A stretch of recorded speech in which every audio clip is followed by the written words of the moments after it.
भ्रष्टाचार के राजकुमार है तेजस्वी यादव। जो इनका राजनीति का डीएनए है वह जालसाजी का है। आर्थिक लेन देन किया, जमीन के नाम पर, नौकरी के नाम पर जो लेन देन हुआ, तो क्यों नहीं इसकी वापसी करवा देते हैं। और दूसरा, और जो इतना भी त्याग नहीं कर सकता है उससे क्या उम्मीद की जा सकती है। क्यों ये संपत्ति आप छिपा रहे हैं, इसके पीछे आपकी मंशा क्या है। नमस्कार, आप देख रहे हैं एमबी न्यूज और मैं हूं आपके साथ विजय लक्ष्मी। बिहार में हो रहे विधानसभा चुनाव के बीच आरोप प्रत्यारोप का दौर लगातार जारी है। इस कड़ी में जदयू नेता और बिहार सरकार के मंत्री नीरज कुमार ने तेजस्वी यादव पर जमीन हड़पने का बड़ा आरोप लगाया है। नीरज ने पटना में रविवार को आरोप लगाते हुए तेजस्वी समेत लालू परिवार पर हमला बोला। नीरज कुमार ने बताया कि तेजस्वी के नाम से उनके ननिहाल, फुलवरिया और सरायकेला में कई कट्ठा जमीन है जो गरीबों से नौकरी दिलाने के नाम पर लिया गया है, पर इस जमीन का जिक्र तेजस्वी ने चुनाव आयोग के हलफनामे में नहीं किया है। आइए सुनते हैं नीरज कुमार ने क्या कहा है। राष्ट्रीय जनता दल के राष्ट्रीय अध्यक्ष कैदी नंबर 3351 के जन्मदिन के दिन ये दस्तावेजी प्रमाण मैंने दिखाया था। आज मैं फिर कुछ प्रमाण दिखा रहा हूं। चूंकि ये जो भ्रष्टाचार के राजकुमार है तेजस्वी यादव, उस समय तो आपने कहा था कि मेरा ही नाम तरुण है, हम नाबालिग थे, कानून की अवहेलना हुई थी। उस समय मामले का लीपापोती करने के लिए पूरे परिवार के लोग मीडिया के सामने आकर खड़ा हो गए थे। बहन मीसा भारती से लेकर करके सारे लोग खड़ा हो गए थे। मैं आज दस्तावेज के साथ ये साबित कर रहा हूं कि राजनैतिक रूप का डीएनए, जो इनका राजनीति का डीएनए है, वह जालसाजी का है। आखिर क्या कारण है। जब मैंने लालू प्रसाद जी के जन्मदिन के दिन यह आरोप लगाया था कि 1/2/2094 को जो जमीन का निबंधन हुआ था, वो जमीन का निबंधन उस समय तरुण यादव के नाम से और इनके नाम से किया गया था। मैं ये प्रमाण इसलिए दे रहा हूं आपको कि बिहार की जनता इसको देखे कि आखिर ये मामला क्या है। लालू प्रसाद जी के दोनों बेटे चुनाव लड़ रहे हैं।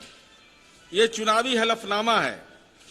चुनावी हलफनामे में यह स्पष्ट निर्देशित है कि अपनी संपत्ति का लेखा जोखा उनको देना है।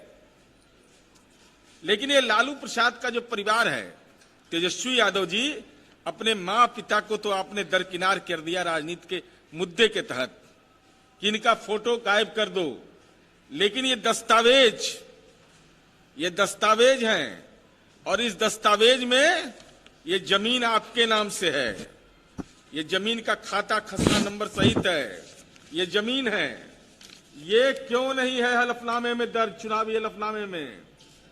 ये जमीन किसकी, ये जमीन किसका है, ये बताइए जमीन किसका है।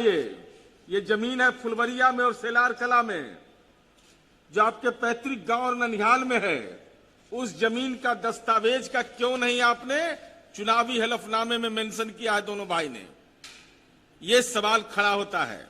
और सवाल इस बात का है, चूंकि आप रोजगार की बात कर रहे हैं, इसलिए हम आपसे यह कहना चाहते हैं, भाई कितने की जमीन है, जमीन का दाम कितने का है।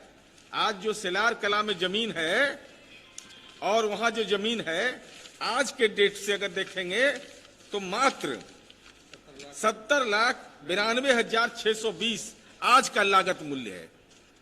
जो जमीन इनके परिजन के पास है। और जमीन में देखिए क्या है इन लोग का खेल। किसी को बख्शा नहीं, परिवार को तो नहीं बख्शा, इसके अलावा विभिन्न सामाजिक समूह के लोग, चाहे वह सामान्य समुदाय के लोग हों, पिछड़ा समुदाय के लोग हों, अल्पसंख्यक समुदाय के लोग हों, कैश अली, पिता मुस्तकिम अंसारी, उनसे भी नौकरी के नाम पर जमीन का लेन देन किया गया। नसरुद्दीन मियां, उनके नाम पर भी जमीन लिखवा लिया इन लोगों ने।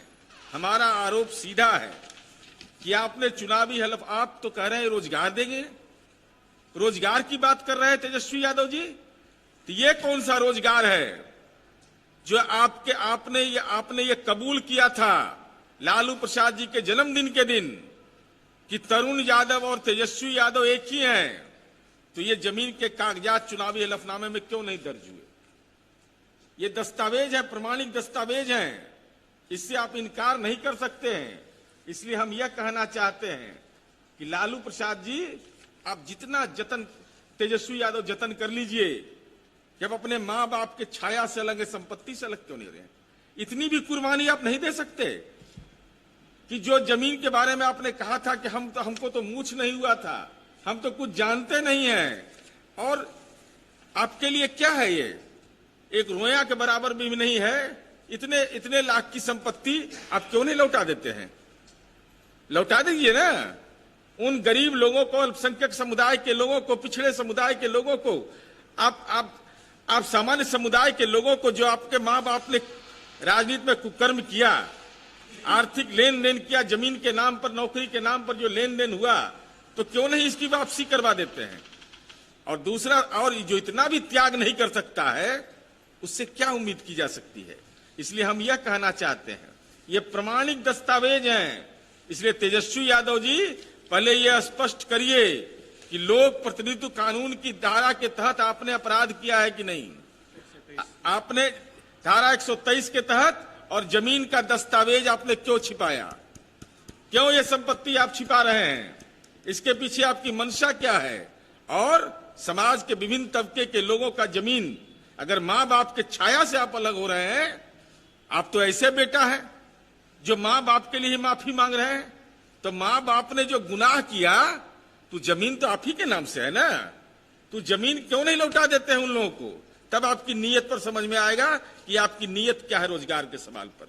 इसलिए रोजगार जैसे महत्वपूर्ण विषय पर, जिसके राजनीति का डीएनए है संपत्ति का लेना, जमीन का लिखवाना, भ्रष्टाचार को पोषित करना, और अपने परिवार के लिए जीना, तो उदाहरण है इस बिहार के अंदर में। भाई आप देखिए, बीपीएससी के चेयरमैन थे रमाश्रय यादव, क्या हुआ था खेल? जेल गए थे।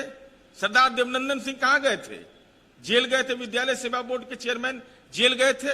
तो जमीन के मामले में जो आपका डीएनए है, वह है राजनीति की जालसाजी का।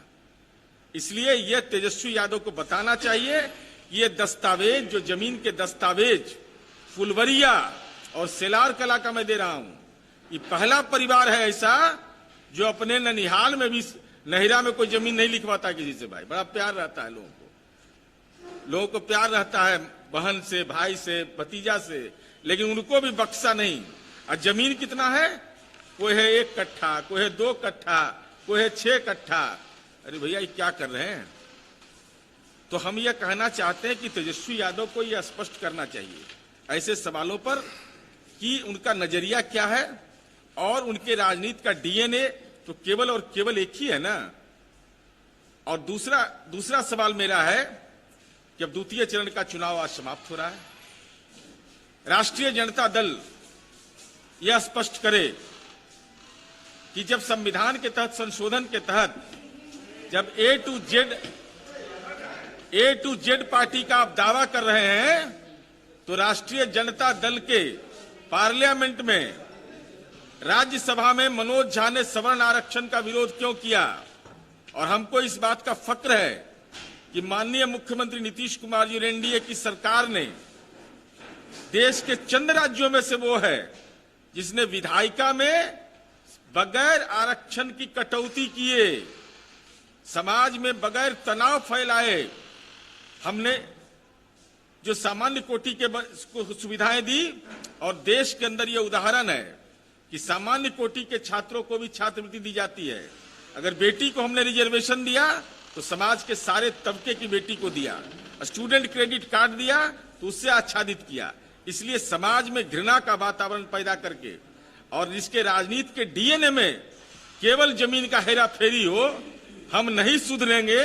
लालू जी के जन्मदिन के दिन हमने आईना दिखा दिया था, लेकिन उसके बावजूद ही सुधरे नहीं, और हलफनामा में इन्होंने अपने संपत्ति को दर्ज नहीं किया। ये गुनाह किया है इन्होंने, और ये गुनाह इस बात को साबित करता है कि न इनको रोजगार की चिंता है, न बिहार की चिंता है, न बिहार के विकास की चिंता है। इनको चिंता अगर है तो अपने माँ पिता के संपत्ति को कैसे बढ़ाएं, और अपने माँ बाप को अगर आपने अलग किया है पोस्टर से, तो माँ बाप के द्वारा जो अर्जित संपत्ति है सेलार कला और फुलवरिया में अवैध रूप से जो आपके नाम से है, उन कम से कम उन गरीब लोगों को जो नौकरी जिनको दिया था उनको वापस क्यों नहीं कर देते?